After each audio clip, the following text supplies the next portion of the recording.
আজ তোমাদের শোনাচ্ছি প্রেমেন্দ্র মিত্রের কালু সর্দার। তোমরা বোধহয় জানো ৩০০ বছর আগে এই বাংলাদেশ একেবারে অরাজক ছিল। তখন মুসলমান রাজত্ব যায় যায়, অথচ ব্রিটিশ রাজত্বের পত্তন হয়নি। তখন সত্যি এদেশ হয়েছিল মগের মুল্লুক। জোর যার মুল্লুক তার কথাটা বোধহয় তখন থেকেই উঠেছে। সেই অরাজকতার সময় সমস্ত বাংলাদেশের নানা জায়গায় বড় বড় ডাকাতের দল গড়ে উঠেছিল। দেশের তারাই ছিল আসল রাজা। সাধারণ লোকে দিন রাত তাদের ভয়ে সন্ত্রস্ত হয়ে থাকত। সেই ডাকাতের দলের প্রতিপত্তি যে কীরকম ছিল তা বোধহয় এই কথা থেকেই বুঝতে পারবে যে তখনকার ডাকাতেরা দস্তুর মতো খবর পাঠিয়ে ডাকাতি করত। ডাকাতি করতে আসছে না নিমন্ত্রণ খেতে আসছে তাদের ভাবগতিক দেখে তা বোঝা যেত না। জমিদার মশাই হয়তো কাছারিতে বসে আছেন, এমন সময় বিশাল যমদূতের মতো চেহারা নিয়ে একজন সেখানে এসে হাজির।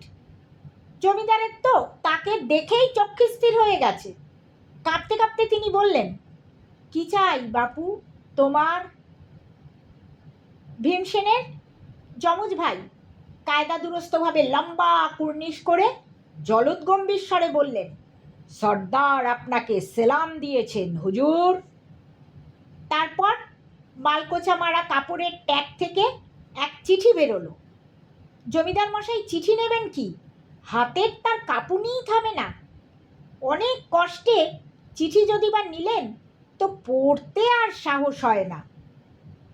কিন্তু চিঠিতে তা বলে খুব ভয়ঙ্কর রকমের ধমক ধামক বা হুমকি ছিল বলে মনে করো না। সে চিঠি একেবারে মাখনের মতো মোলায়েম। চিঠি পড়ে মনে হয় যিনি লিখেছেন তিনি যেন পায়ে কাঁটা ফুটলে কাঁটার কাছেও হাত জোর করে ক্ষমা চান। চিঠিতে জমিদারের শ্রী চরণ কমলে কোটি কোটি প্রণাম জানিয়ে লেখা হয়েছে যে অমুক দিনে অমুক সময় জমিদার মহাশয়ের একান্ত শ্রী চরণাশ্রিত ভৃত্য বাবলাডাঙ্গার কালু সর্দার শখানে বাছা বাছা লাঠিয়াল নিয়ে হুজুরকে সেলাম দিতে আসবে। হুজুর যেন তাদের বকশিসের বন্দোবস্ত করে রাখেন। জমিদার মশাই চিঠি পড়ে পাখার হাওয়া খেতে খেতেও ঘেমে উঠলেন। বুড়ো নায়েব মশাই তো মূর্ছা যাওয়ার জোগাড়। ভীমসেনের যে যমজ ভাই চিঠি এনেছিল এবার সে লম্বা আর একটা কুর্নিশ করে হঠাৎ পেছন ফিরে এক কুকি দিল। সে কুকি তো নয়, একসঙ্গে 7টা বাজ পড়লে বুঝি অত শব্দ হয় না। মানুষের গলা থেকে যে অমন আওয়াজ বেরোতে পারে না শুনলে বিশ্বাস করার জো নেই। জমিদার মশাইয়ের যেটুকু বাকি ছিল এই কুকি শুনেই তা শেষ হয়ে গেল। তিনি কাছারি ঘরের ফরাসের ওপর আলবোলা সমেত কাত হয়ে পড়লেন। আর একা জমিদার মশাইয়েরই বা দোষ দিই কেন, কাছারি বাড়ির যে যেখানে ছিল সবার অবস্থাই সমান।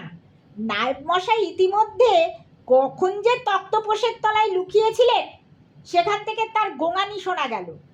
অমন যে জমিদার মশাইয়ের লম্বা চওড়া ভোজপুরি দরোয়ান সে পর্যন্ত পেতল বাঁধানো লাঠি ফেলে কোথায় যে গেল তার আর পাত্তা পাওয়া গেল না।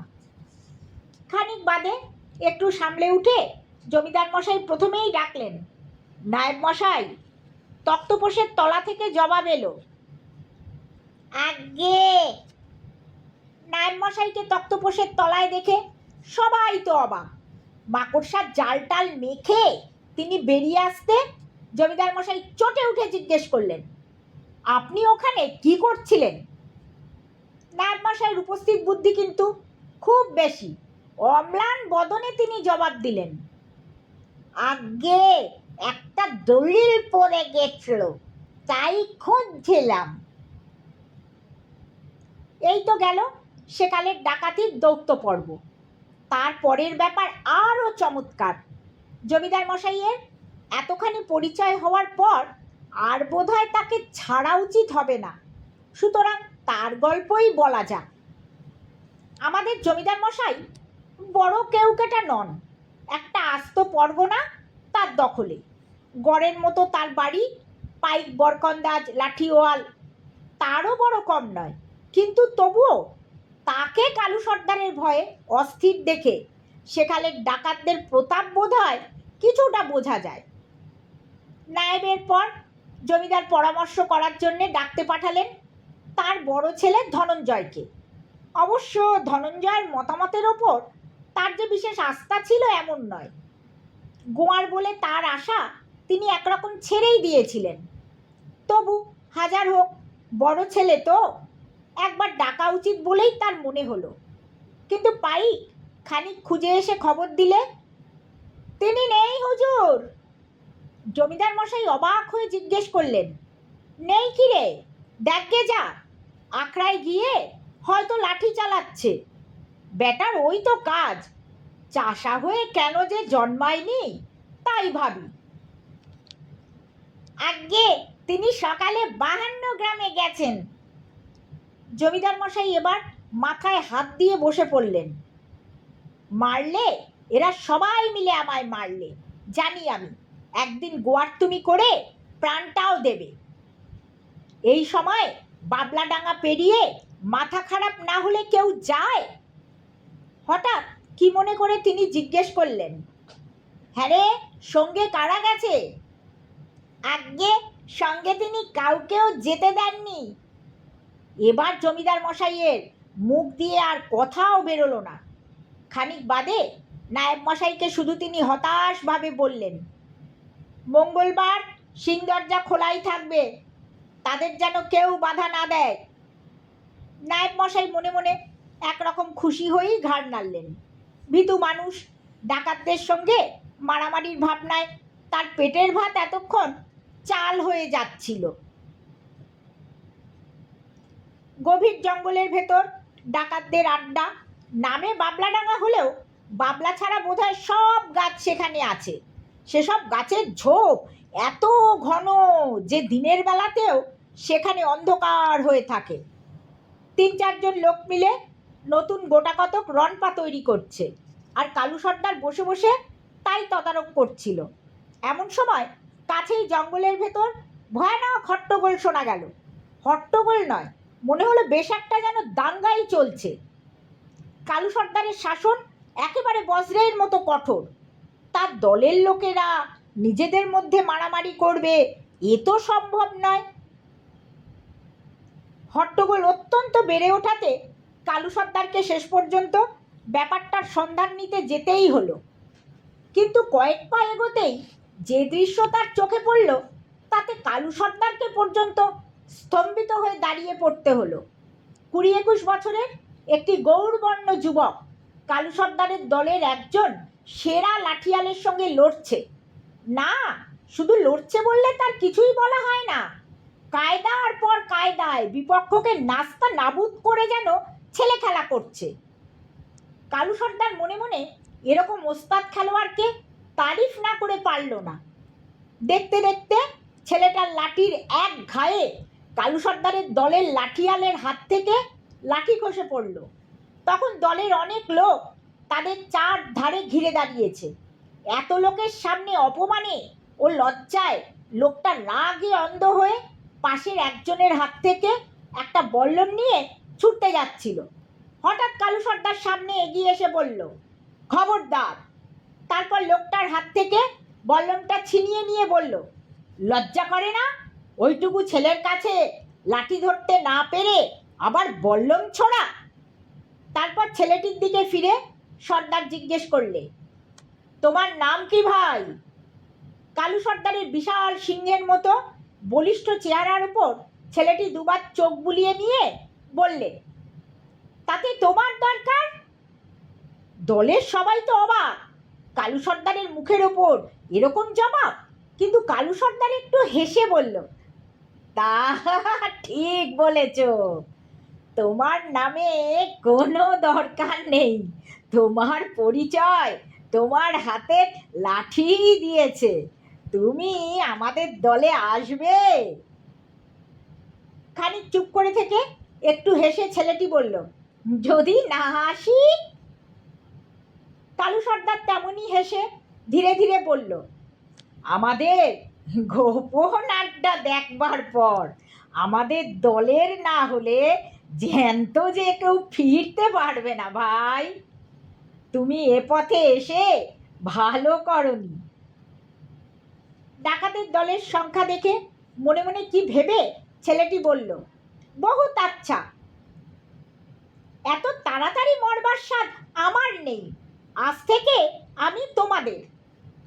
কালু সর্দার এবার একটু হেসে বলল, তোমার নামটা তো তুমি বললে না, কিন্তু তোমায় ডাকা হবে তাহলে কি বলে? ছেলেটিও একটু চিন্তা করে বলল, ধরো আমার নাম ফেলারাম। দুদিনের মধ্যে ডাকাতের দলে ফেলারামের খাতির আর ধরে না। যে কাজে দাও ফেলারামের জুড়ি মেলা ভার। লাঠি খেলতে, বল্লম ছুটতে, রন পায়ে দৌড়তে, লাঠিতে ভর দিয়ে লাফ দিতে ফেলারামের সমান ডাকাতদের ভেতর খুব কমই আছে দেখা গেল। কালু সর্দার পর্যন্ত একদিন বলে ফেলল, একদিন তুমি এ দলের সর্দার হবে দেখছি। ফেলারাম একটু হেসে বলেছিল, আহা, বাবা শুনলে কি খুশি হতেন। কালু সর্দার কথাটা ঠিক বুঝতে পারেনি। পরের দিন সকাল থেকে ডাকাতদের সাজগোজ দেখে ফেলারাম একটু অবাক হয়ে গেল। ব্যাপার কি? একজন ডাকাতকে ডেকে জিজ্ঞেস করাতে সে বলল, বাহ, আজ যে চৌধুরী বাড়ি লুট হবে তা জানো না? ফেলারাম কেমন যেন একটু থতমত খেয়ে বলল, ও, মনে ছিল না বটে। সমস্ত দিন ধরে ডাকাতদের কালী পুজো চলল, সঙ্গে সঙ্গে ডাকাতির আয়োজন। দেখা গেল ফেলারামের উৎসাহ যেন সব থেকে বেশি। চরকির মতো সারাদিন তার ঘোড়ার বিরাম নেই, সব কাজেই সে আছে। সন্ধে হতেই ডাকাতেরা সব তৈরি। এবার ঘোড়া ঘোড়া সিদ্ধি এলো। ফেলারামের পরিবেশনের উৎসাহ দেখে কে? সর্দার বলল, সিদ্ধিটা আজ বড় ভালো হয়েছে মনে হচ্ছে, ঘুটেছে কে? ফেলারাম সলজ্জভাবে বলল, আমি। তারপর সেই বনের ভেতর অসংখ্য মশাল জ্বলে উঠল। রনপা পড়ে ভূতের মতো রং মেখে মশাল নিয়ে শখানেক ডাকাত যখন সেই বন থেকে একসঙ্গে কুকি দিয়ে বেরোলো, তখন মনে হলো প্রলয়ের বুঝি আর দেরি নেই। এক প্রহর রাতে ডাকাতদের আসবার কথা। জমিদার চৌধুরী মশাই প্রাণটি হাতে নিয়ে প্রাসাদের সিংদরজা খুলে বসে আছেন। ডাকাতেরা এলে বিনা বাক্য ব্যয় তাদের হাতে ধন প্রাণ সঁপে দেবেন, তারপর তারা যা খুশি করুক। হঠাৎ বাইরে ভীষণ শোরগোল শোনা গেল। আর দেরি নেই বুঝে জমিদার মশাই প্রস্তুত হয়ে বসলেন। কিন্তু আশ্চর্য ব্যাপার, শোরগোল বেড়েই চলল, অথচ ডাকাতদের আসবার নাম নেই। শোরগোলটাও যেন একটু অদ্ভুত রকমের। এ তো ডাকাতদের আক্রমণের হুঙ্কার নয়, এ যে রীতিমতো মারামারির শব্দ। তার লোকজন তো সব গড়ের ভেতর, তবে মারামারি করছে কে? আরও কিছুক্ষণ ভয়ে ভয়ে অপেক্ষা করে জমিদার মশাই বাইরে লোক পাঠাতে যাচ্ছেন। এমন সময় ঊর্ধ্বশ্বাসে যে এসে ঘরে ঢুকলো, তাকে দেখে তো বাড়ির শুদ্ধ লাঠিয়াল একেবারে স্তম্ভিত। সে আর কেউ নয়, ধনঞ্জয়, জমিদারের বড় ছেলে। প্রথম বিস্ময় কাটিয়ে উঠে জমিদার মশাই কিছু বলবার আগেই ধনঞ্জয় বলল, দেরি করবার সময় নেই বাবা, শিগগির গোটা কতক মশাল আর কিছু দড়ি দিয়ে জম কয়েককে পাঠিয়ে দিন, আমি বাইরেই আছি। জমিদার মশাই আরও কিছু বলতে যাচ্ছিলেন, কিন্তু ততক্ষণে ধনঞ্জয় বেরিয়ে গেছে। রহস্য এর ভেতর যাই থাক, জমিদার মশাই ছেলের কথা এ সময়ে অবহেলা করতে পারলেন না। জনকতক বরকন্দাজ মশাল আর দড়ি নিয়ে বেরিয়ে গেল।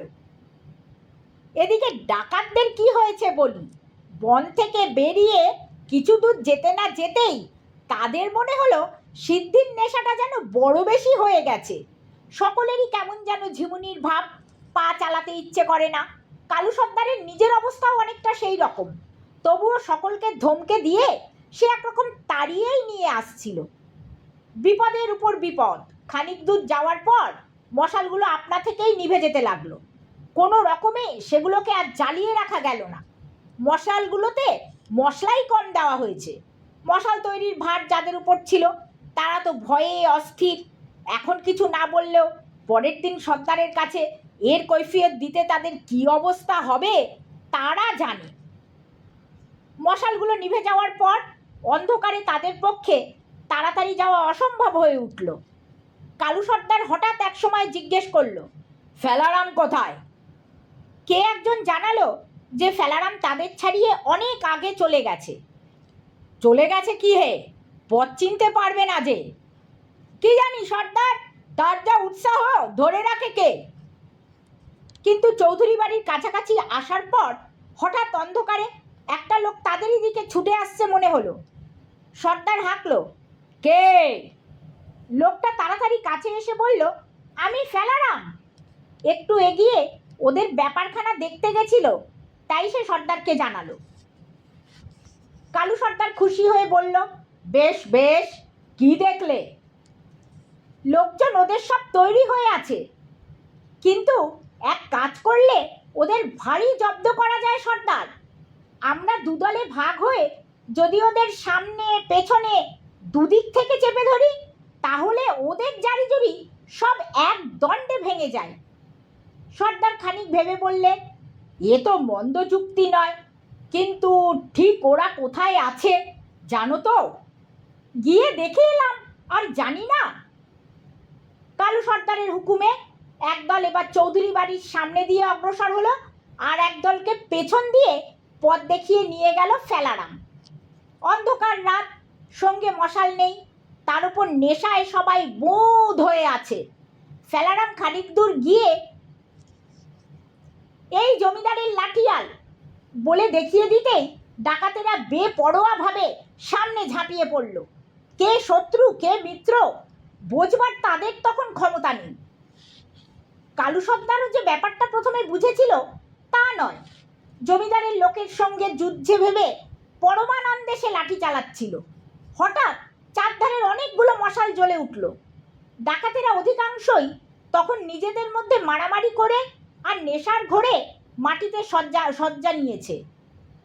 কালু সর্দার অবাক হয়ে তাকিয়ে দেখল, মাটিতে যারা পড়ে আছে সবাই তার দলের লোক। জমিদারের লোকেরা তখন তাদের মধ্যে যারা কম আহত হয়েছে তাদের হাত পা বাঁধতে শুরু করে দিয়েছে। এরকমভাবে প্রতারিত হয়ে রাগটা তার কীরকম হলো বুঝতেই পারো। তার ওপর যখন সে দেখল যে ফেলারাম তার কাছেই দাঁড়িয়ে মুচকি মুচকি হাসছে, তখন তার আর দিকবিদিক জ্ঞান রইল না। বুঝেছি, এসব তোরই কাজ। তোর শয়তানির আজ উচিত শাস্তি দেব বলে উন্মাদের মতো সে ফেলারামের দিকে লাঠি নিয়ে লাফিয়ে পড়ল। জমিদারের একজন বরকন্দাজ সেই মুহূর্তে তাকে লক্ষ্য করে একটা বল্লম ছুঁড়ে মারল, কিন্তু সে বল্লম সর্দারের গায়ে বেঁধবার আগেই ফেলারামের লাঠির ঘায়ে মাটিতে পড়ে গেল। কালু সর্দার এবার অবাক হয়ে থমকে দাঁড়িয়ে পড়ল। লাঠিসুদ্ধ হাত তার আপনা থেকেই নেমে এলো। ফেলারাম একটু হেসে বললে, যাক, শোধবোধ হয়ে গেল সর্দার। আমাকেও তুমি বল্লমের ঘা থেকে বাঁচিয়েছিলে। এখন ইচ্ছে হয় লড়তে আসতে পারো, আমি প্রস্তুত। কিন্তু সর্দারের তখন আর লড়বার ইচ্ছে নেই। মাথা নিচু করে লাঠির উপর ভর দিয়ে সে দাঁড়িয়ে রইল।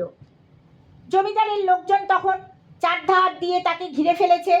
একজন তাকে বাঁধতে যাচ্ছিল। ফেলারাম হাত তুলে তাকে নিষেধ করে বলল, ডাকাতি করলেও তোমার সঙ্গে মিশে দেখেছি, মন তোমার উঁচু আছে সর্দার। তোমায় ছেড়ে দিলাম, যেখানে খুশি তুমি যেতে পারো। কালু সর্দার তবুও নড়ল না। হাতের লাঠিটা ফেলে হাত দুটো বাড়িয়ে দিয়ে সে বলল, মা কালী আমার ওপর বিরূপ হয়েছেন, নইলে সিদ্ধি খেয়ে আমাদের এত নেশাই বা হবে কেন, আর মাঝপথে মশালি বা নিভে যাবে কেন? এখন আমার আড্ডা ভেঙে গেছে, দলের লোক সব বন্দি, কোথায় আর আমি যাব? আমাকেও বেঁধে নাও। ফেলারাম মাটি থেকে লাঠিটা কুড়িয়ে সর্দারের হাতে আবার তুলে দিয়ে বলল, আচ্ছা, তার বদলে যদি এবারের লাঠিয়ালদের তোমায় সর্দার করে দেওয়া যায়? কালু সর্দার অবাক হয়ে বলল, আমায়? আমি তো ডাকাত। ফেলারাম হেসে বলল, তোমার মতো ডাকাতি তো আমার দরকার। বাজে লোকের সঙ্গে লাঠি খেলতে খেলতে সব প্যাচ প্রায় ভুলতে বসেছি। কালু সর্দার হতভম্ব হয়ে জিজ্ঞেস করলো, তোমার দরকার? তুমি কে তাহলে? ফেলারাম একটু হাসলো। জমিদারের লাঠিয়ালেরা হেসে উঠে সর্দারকে ঠেলা দিয়ে বলল, বোকারাম, জমিদার মশাইয়ের বড় ছেলেকে চেনো না? এবার কালু সর্দারের হাতের লাঠিটা আবার পড়ে গেল। তারপর কালু সর্দার সারা জীবন চৌধুরী বাড়িতে একান্ত বিশ্বাসী হয়ে চাকরি করেছিল, এটা শোনা যায়। কিন্তু সিদ্ধি খেয়ে কেন যে সেদিন তার অত নেশা হয়েছিল, আর মশালগুলোই বা কেন যে মাঝপথে নিভে গিয়েছিল, কোনো দিন সে তা বুঝে উঠতে পারেনি।